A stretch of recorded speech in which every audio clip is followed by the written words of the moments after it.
Spoilers, nothing but spoilers, nothing but spoilers.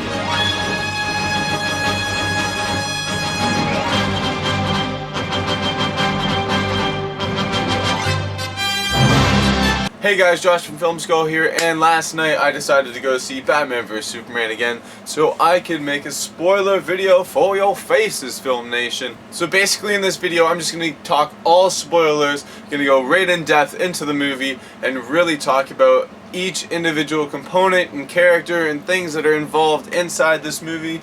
And yeah, let's see where that takes us. So the first thing I want to talk about is the story of Batman vs Superman. Basically it starts off, we get a really ripe introduction to the Batman origin story again. And basically it's right out of The Dark Knight Returns, which is the graphic novel which Batman vs Superman is actually based.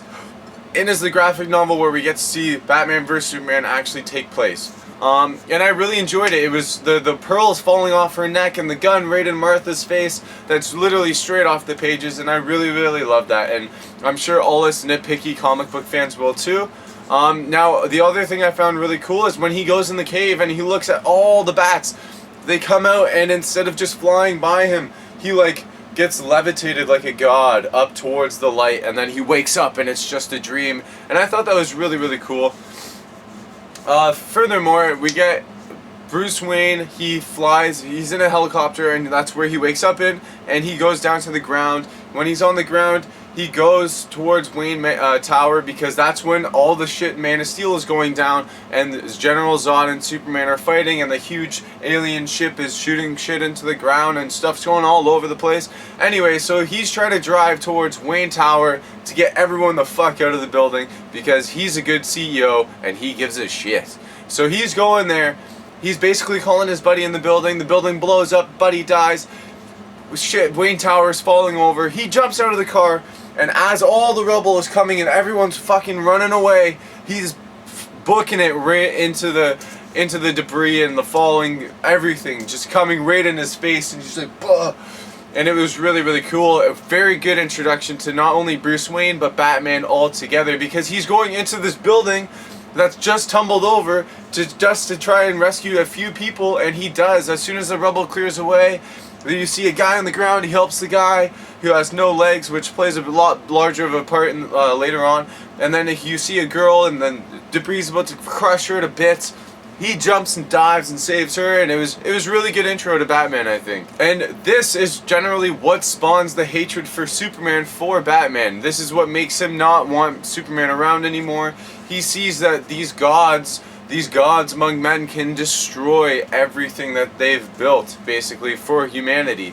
And that really makes him upset. And obviously we can all agree that, yeah, it'd probably make anyone else upset. Anyways, so then moving on, we get to see Lois Lane, and she's undercover in Africa, in Nairobi, I think it said, and she's basically there, and there's a bunch of PMCs, which is private military contractors, around, and she goes to interview a guy from Africa. With a guy with her is a CIA agent. Shit goes down, and then Superman comes to save her.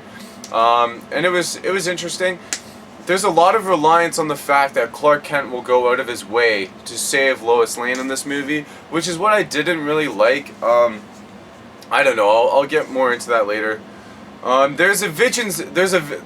just really want to talk about the nightmare sequence when Batman is frickin' in the desert and he's getting like weapons to destroy Superman, basically, because I think that was in either a parallel dimension or the future, because at the end of that sequence, my favorite part wasn't even him fighting. It was actually when he wakes up and he's at the desk, and then you see Barry Allen's face fucking in his face, and it opens up, all the flash armor, and he's like in his face, like, he's gonna kill us, Superman's gonna kill us, make sure you find us, make sure you kill him, make sure you take everyone out, but you also make this team called the Justice League. He doesn't actually say that, but it's like he's telling him to form the Justice League. Basically it's fucking Barry Allen from the future or from a different dimension talking to Bruce Wayne, and I thought that was so sick. I know a lot of people are probably fucking confused because it comes straight out of nowhere, but you see like all this lightning and shit, and it's his armor, and he's like all, you can tell he's fucked up, he's probably about to die, but he's talking to Bruce Wayne being like, you gotta form this team to stop this shit from happening in the future, we're gonna get all fucked. And it was so good.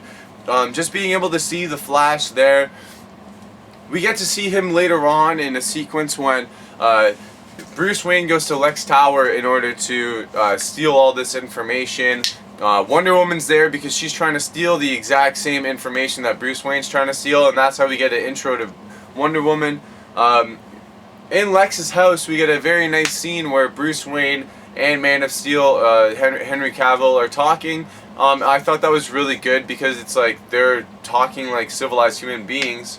However, they're both using their personas of Batman and Superman to talk to each other, and it was really interesting because obviously Superman's a hidden away kind of guy. However, Batman's very upfront and frightening.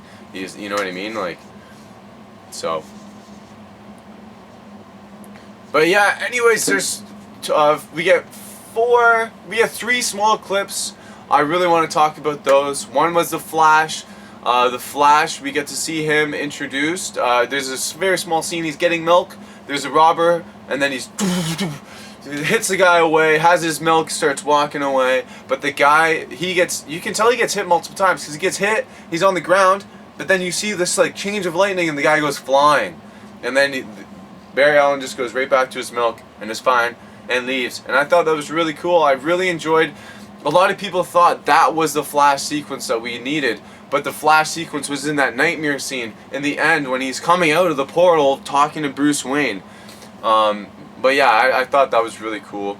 But we also get Darkseid's symbol in that nightmare sequence and his parademon. So I'm wondering if at the end it's noted that Lex Luthor has made contact with all these aliens, and I think one of those aliens is going to be Darkseid because of that Omega symbol and because of the parademons that were in the nightmare sequence, which looked freaking amazing, by the way.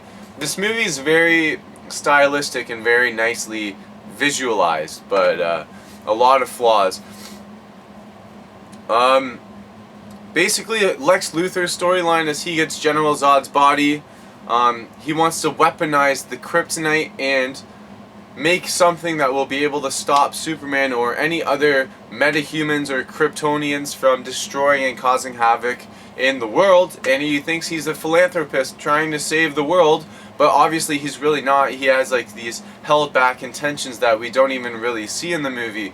But he creates Doomsday out of General Zod's body by accessing one of the crashed Kryptonian ships and uses like a metamorphosis chamber inside the ship mixed with his blood in order to create Doomsday, which I thought was pretty cool because, I don't know, it was cool to see. But not only was the fact that he created Doomsday really cool, but the fact that if you take in, he says, teach me to the machine. He's like, the machine says we have the Kryptonian archives, which has archives from across the interstellar basis of knowing. So like there's knowledge from across the galaxy and universe in this one ship because it holds the archives of Krypton. And he goes in there and says, teach me. So essentially he's learned almost more knowledge than any man on the planet, and he knows about everything that's in the universe. So he knows what's coming. He knows what's going on. So I don't think it was just a fluke that he creates Doomsday. But yeah, so that's the only other thing I think about this movie is that this title shouldn't have been Batman vs Superman. It should have been Dawn of Justice. But what can you do? So now moving on to characters, I want to talk about Batman first. Batman was very good. As I said in my review before, he was a very, very good Batman, very, very good Bruce Wayne. There's scenes in this movie where Batman actually uses Bruce Wayne to further his progress as Batman, essentially, if you get what I'm saying. He sneaks into into Lex Luthor's house, which he's battling mentally to do as Batman, and use the suit to go and get the information, but he actually uses Bruce Wayne in order to get the information, which I really enjoyed because it shows the correlation between Batman and between his Bruce Wayne persona, and we get to see him using Bruce Wayne obviously to progress Batman, which I really enjoyed. And Batman's action, he's very like the comic adaptation of Detective Comics and of the newer Batman 52 stuff, where he can freaking kick ass. Like, he's punching guys' faces. If he hits you, you're going flying. Like, I can't even explain how he fights because it's so intense. Like, he's taking on like 30 guys at a time, whereas you gotta take in, like, the Dark Knight, he was taking on like 5 to 6 guys. And like, it was great in the Dark Knight, but like, this fighting style is brutal, it's relentless. He's fucking stabbing people. He's using bad guys' guns to like shoot across and just hit fire to make people duck so he can come at you so you're not ready. He freaking takes a bullet to the back of the head and it like just dings off, and then he keeps going, and it's like, holy crap. He bursts through the floor. There's one scene where Martha Kent, she gets kidnapped by Lex Luthor in this movie, which is what he uses to make Superman fight Batman, which is interesting.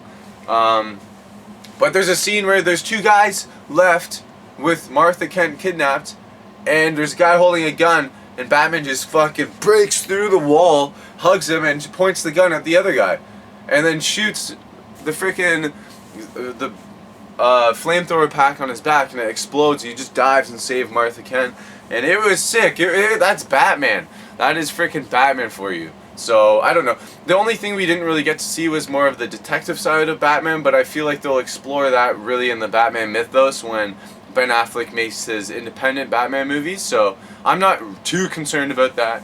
But yeah, overall, Batman's a very good character. He kicks fucking ass in this. His bat suit, I'll talk about that actually after I talk about Superman. So Superman, his Clark Kent is very wooden. His line delivery I felt was very wooden. However, I felt for this character by the end of the movie emotionally. This movie really plays into Clark Kent and Superman's mental game. In this movie, he gets challenged with the fact, like, should he even act to save people? Because when he acts, he's so new to this superhero thing that, like, when he like picks someone up and like flies to tackle them, he doesn't land on his feet. He's like throwing his body into the thing.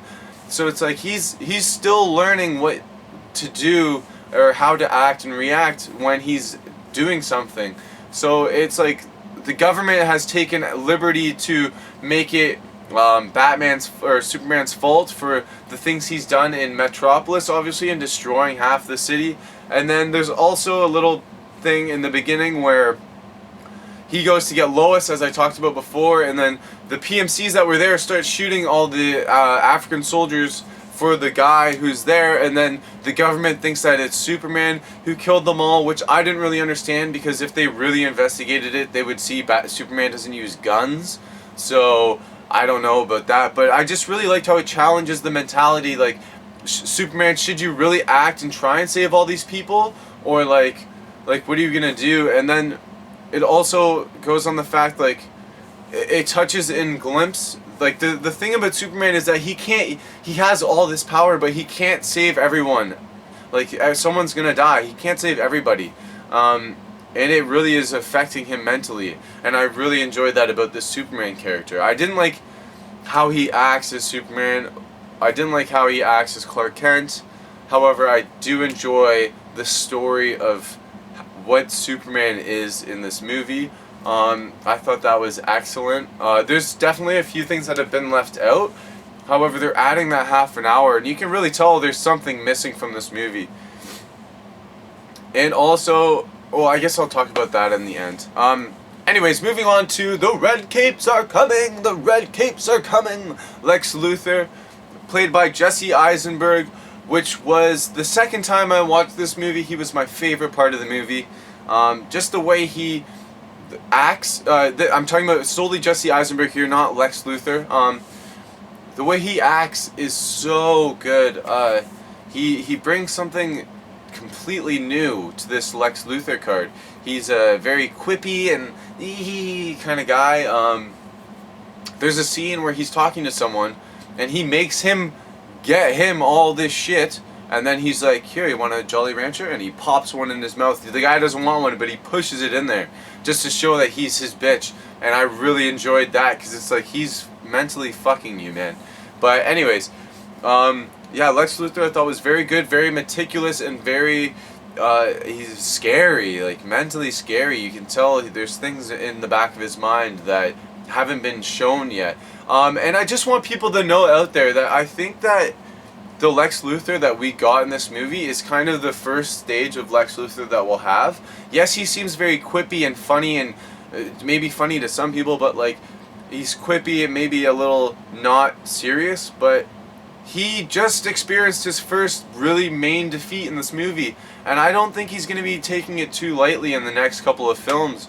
That's just the character he is. I think that he's going to come out and he's going to be very, very ruthless and very ready to go, necessarily. I think he's going to try and take out the Justice League in the next movie alongside with Darkseid, and maybe he'll make Brainiac this time. As I said, he makes Doomsday. And yeah. So the next thing I want to talk about is Wonder Woman. She's in this movie solely to find Lex Luthor because Lex Luthor has all this research on metahumans. Obviously, she's a metahuman, and he has all these photographs of her and knows exactly who she is. I really liked Wonder Woman in this movie. Gal Gadot brings something to Wonder Woman that's very... She's a... I don't want to say a woman, but essentially she brings that woman to the role. Like, she not only is beautiful, but she's fucking kick-ass. She does not hold back. When you notice there's this, like when Doomsday comes and she's there and all armored up and everything, and they're like, oh, did you bring her? No, I thought you did. She's the first one to jump in there and slice at Doomsday. I really enjoyed that because it shows how crazy she is. There's a scene where she's like, they're like, are you sure you want to take this on? And she's like, I've defeated creatures from other worlds before. And you're just like, yeah! But yeah, so I thought Wonder Woman was very badass. She was very good. She brings that beauty and woman to the role. And I thought that Gal Gadot, actually, I thought she was going to do so bad, to be honest. I thought she was going to be shit. I thought they were just going to pick this hot chick to be Wonder Woman, just to be hot and just to have her in there. Kind of for fans to be like, ugh, there's a hot chick in this Justice League. But no, she adds something, the character to the role. She brings Wonder Woman to life. The last good interpretation, I think, of Wonder Woman we've seen was from Linda Carter, and that was from the 70s. So it's very nice to have this reincarnation of Wonder Woman in the film universe. So it was good. I really enjoyed her. And I'll touch up on Alfred. I thought Alfred was very cool. We only have a few scenes with Alfred. However, there is a scene where he takes over the Batwing. I thought that was very interesting because it shows that he's actually involved in this process that obviously Bruce Wayne is in of being Batman. He's not only touching up his wounds and things like that. We also have various scenes of where he's accessing technology and making new things for Batman. And I really enjoyed those kind of throwbacks to the character because that's a very classical or like older version of Alfred that we haven't seen in a very long time, both in the comic world and in the movie universes. So yeah, it was very nice to see. So now I want to talk about the Batman fight with Superman. I found it interesting how Lex Luthor kidnaps both Lois Lane and Martha Kent in order to spark something in Superman. The way the fight starts, you see that Batman is already, he has his bat symbol up. Earlier on in the movie, Superman tells him, if you put up your bat symbol and go to it, I will fucking come for you.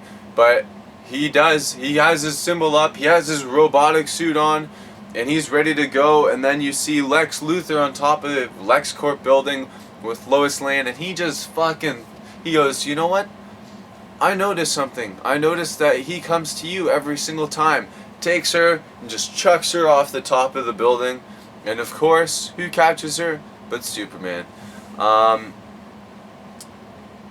And I like that, but I feel like there was a lot of that in this movie where Superman just goes to the aid of Lois Lane. I understand that they should have used that for the last part. I just think that there was too many scenes where he literally just goes straight to her. I think they show it like probably 4 or 5 times in this movie. There's a period where Superman I literally goes straight to her, and it's like, okay, like I guess your ear is always on her. So I hope they kill her eventually. But anyways, so that's how it starts, and then he says, if you don't bring me the bat's head, I will kill your mother. And then he goes straight to Superman, or straight to Batman, and at the beginning, Superman tries to reason with Batman. I kind of enjoyed that because that's Clark Kent. He's a very nice guy. He doesn't like the encounter or the intervention. He doesn't like to fight people. He's a normal guy. He's a human being at heart with an alien god-like body. That's what he is. He's not Superman. He's Clark Kent, and Superman is a persona of his character. Whereas Batman is Batman, but Bruce Wayne is a personification of his character. So I liked how he was trying to reason with him. But I will say this, Batman fucking kicks his ass. He uses sound waves to make him stop, and then he destroys those. He takes a few steps forward, and then gets shot up, and then just fucking flies Batman through the building. Throws him. Oh, it was great. There's punches exchanged. And I really enjoyed how in the graphic novel, Green Arrow's there with one arm, and he uses an arrow that has the kryptonite smoke. And that's how Batman pounds him in, but in this movie, Batman makes the kryptonite smoke himself and launches it into his face and shit. I thought that was very cool. It's a very gritty fight too. There's a scene, like I've talked to this to my friends. This very specific scene where Batman's swinging him around and throws him, and he lands in such a way that his face is like on like a rock, and he's just like and then Batman fucking just drags him on the ground by his leg and shit.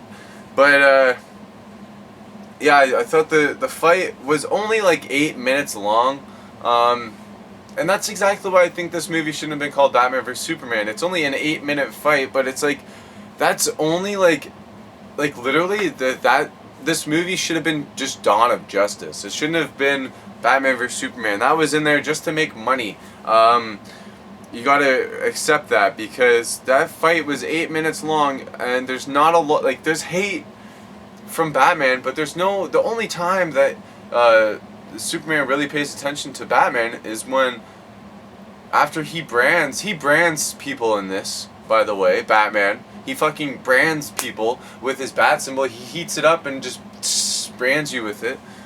And that is what installs people to kill you in jail, which I thought was interesting. But yeah, see, Superman just gets his ass handed to him. I thought that was very cool.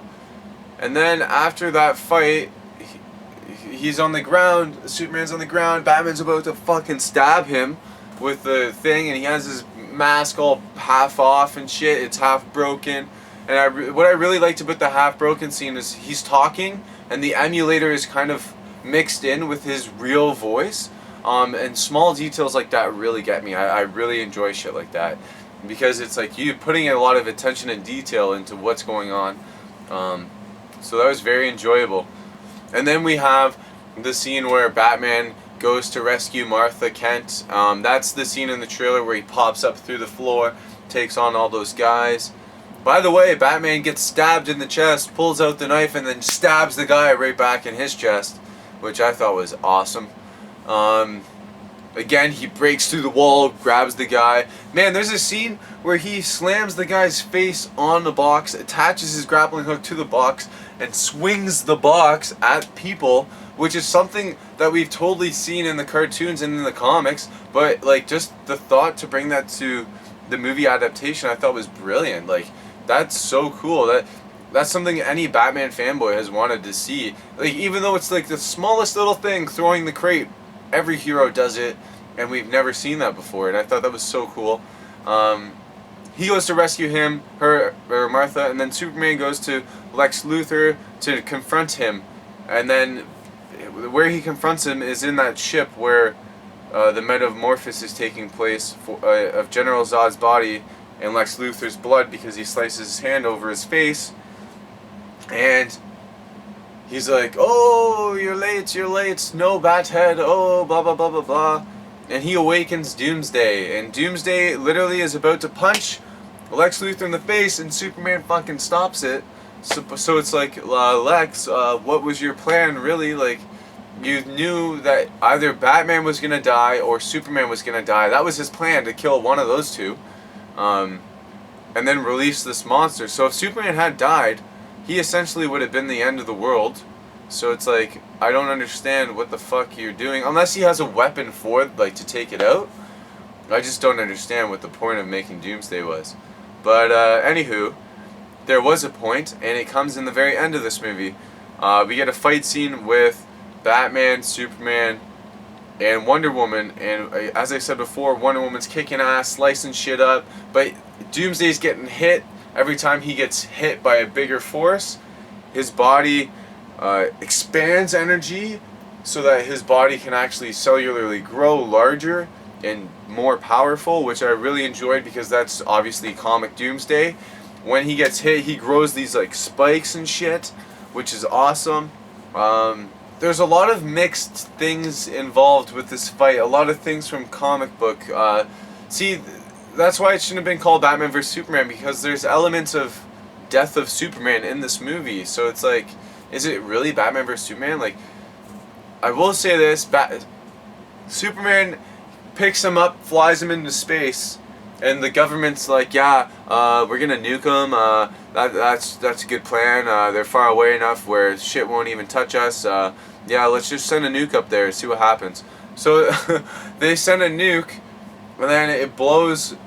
Like, they're in outer space, okay, and it blows up and it shoots Doomsday back down to Earth, right? And they're just like, oh yeah, our other heat signatures out, so I guess Superman's dead now. And you get a shot of Superman, and he's just floating there. And his face is like all old looking and grimace and just fucked up, and he's just floating, dead.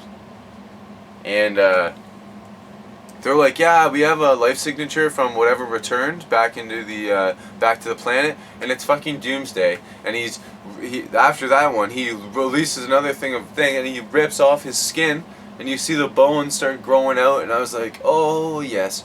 And then after that happens, Wonder Woman and Batman are still trying to fight this thing, and then you see the sunrise, and you see Superman, and he gets brought back to life from the sun, and I really, really enjoyed that. I don't think correct me if I'm wrong in the comments below, I don't think we have seen Batman or Superman get revived this way before. I'm not 100% sure, so don't quote me on that, but he gets brought back from the sunlight, and obviously that makes sense.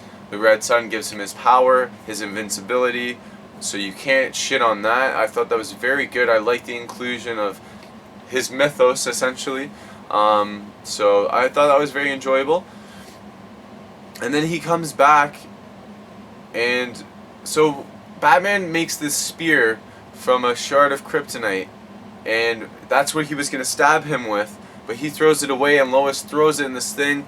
Lois jumps down to go and get it again, because that's the only thing that's going to fucking kill Doomsday. She's drowning. Superman goes to save her, obviously, and then goes and gets the spear and comes back up. But he's fucked up because it's kryptonite, so he's like, and she picks him up and pulls him aside, and is kind of like, let's fly away. Like, this is fucked. You're going to die. Like, there's no way you can do this, basically. And then you get this. This is the best part of the film where Henry Cavill was in, because he unleashes all this emotion onto Lois Lane. Like, I love you so much, Lois, but because throughout the movie he's like, this is not my planet, I'm not from here, I'm not human. But he's come to the conclusion that he is a human being. This Earth is his planet, and he needs to protect it, and he's willing to give his life for that. And the way he delivers his lines, he's just like, I love you so much. I love you, but I also love this place I'm at. I love the people around me. I love human beings. And then he picks up that spear, and you see in the distance Doomsday is like morphing again because Wonder Woman's just fucking him up, and he grows that spike, that classic spike. As soon as I saw it, I was like, death of Superman, baby. He picks up that spear, he kisses Lois one last time, and he takes off, stabs Doomsday. Doomsday releases back, takes that fucking spike, and just stabs Superman dead in the chest. And I was just like, no way, I can't believe they actually pulled this shit out for Batman vs Superman. And his arm is in Superman, but there's a spike here, and you can tell it's not far enough in to kill Doomsday, and he knows that. He grabs that fucking spike on Doomsday, killing himself, pulling himself in more just so he can get that spear in more, and then boom, Doomsday's defeated. He breaks off, and Superman is dead. It's the death of Superman. The film basically ends after this. We get a funeral scene. We get a scene where Batman talks to Wonder Woman about how they're about to now form the Justice League. I'm gonna say this, the first time I saw it, I actually got a little teary-eyed because I was like, Superman, he died. Like, everyone has read Superman. I love Superman comics. I don't love the character of Superman, but I like the comics. They're very entertaining to read just because of how powerful he is. But it was very sad, I thought. The way they did it, I was very sad. This hit me more emotionally than Han Solo dying, and I love Star Wars more than I love comics, okay? And I fucking love comics, so just saying that, I found it very emotional. I've heard a lot of people saying this did not emotionally impact them. It did to me. It brought a few tears in my eyes, maybe more than a few, but yeah. Anyways, guys, that's my spoilers for this movie. Anyways, guys, that's my spoiler talk for Batman vs Superman. I don't know what else to talk about because this is probably going to be like a 20-minute video. Film Nation, I love your faces as always. Thanks for watching. And if you are a first-time viewer and like what you've seen here, click that like and subscribe button down below. If you're not new, click that like and subscribe button down below. And I'll see your faces later. I'm going to post a Game of Thrones video later today, so make sure to check that out. And I love your faces, Film Nation. Take care and have a good one.